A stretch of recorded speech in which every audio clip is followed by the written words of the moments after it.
Okay, so I'm going to be reviewing Hellraiser IV Bloodline, which came out in 1996, and is directed by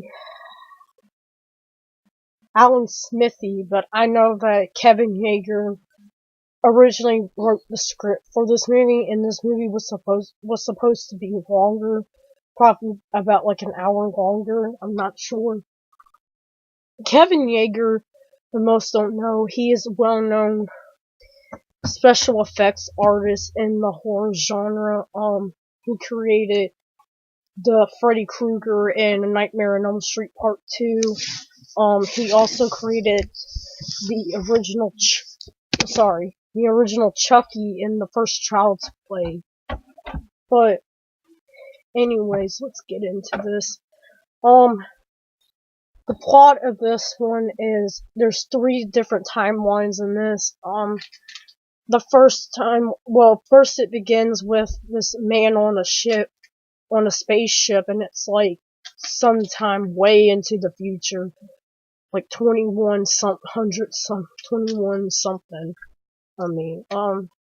And this man's on a ship, and he's trying to, decode the limit configuration, and this crew comes on board to get him because they think that he's mentally ill and he's trying to kill himself or something like that.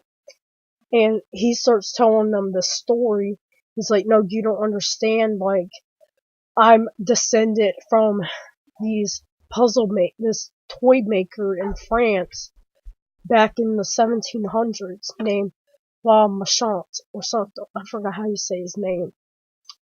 And he starts telling the story, and it goes back to 1700s France, and it follows the first La Machante the toy maker who made the puzzle box, and he gets commissioned by this I don't even know what he is. I guess a magician or something like that.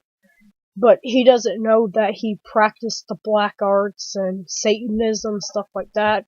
So you see a scene where the guy he's selling the puzzle box to, he's having dinner, and Adam Smith, Adam Smith is a popular comedian now. I haven't really watched his comedy stuff, but I know him. I know who he is. I know his face. The only other movie I can really think of with him in it is Krampus. He played one of the fathers in Krampus. But Adam Smith brings in this peasant woman, and they fake like they're having dinner, and then he straps her down, and then his master, I guess, kills her. And then it cuts to the next scene. It cuts to another scene where they skinned her and all that, and they have her skin, like flailed skin, open over this pit kind of thing, and they resurrect, or they're conjuring up the demons from hell, and one of the demons get into her, and her name is Angelique.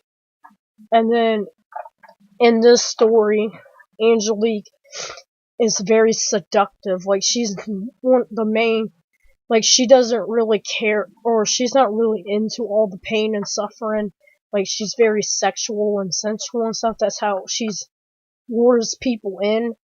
But in this one, they kill the black magic magician. I forgot his damn name.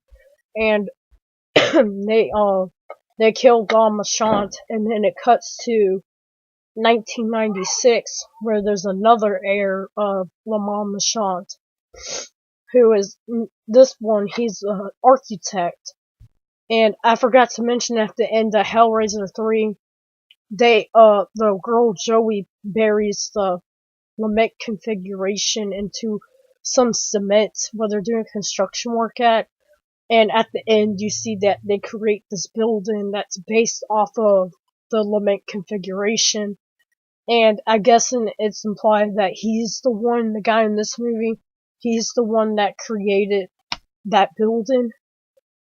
But he starts having nightmares of what's going on, and then Angelique is coming to try to destroy him and his family, and he's trying to build this device that the La Machante did in the first story, where he's trying to reverse what happened to put the demons back into hell. So he's trying the guy in this story, La Machante's descendant in this story, he's trying to do that. But of course that doesn't go as well, and he gets killed off, and the wife manages to put the Cenobites back into the puzzle box.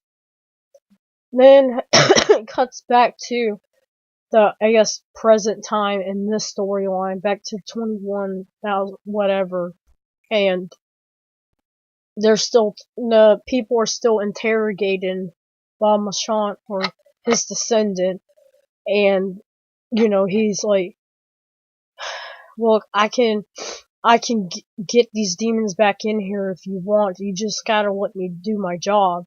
Like, no, okay. They don't believe him, and then they send in like this crew to try to kill off the Cenobites, and they all manage to die.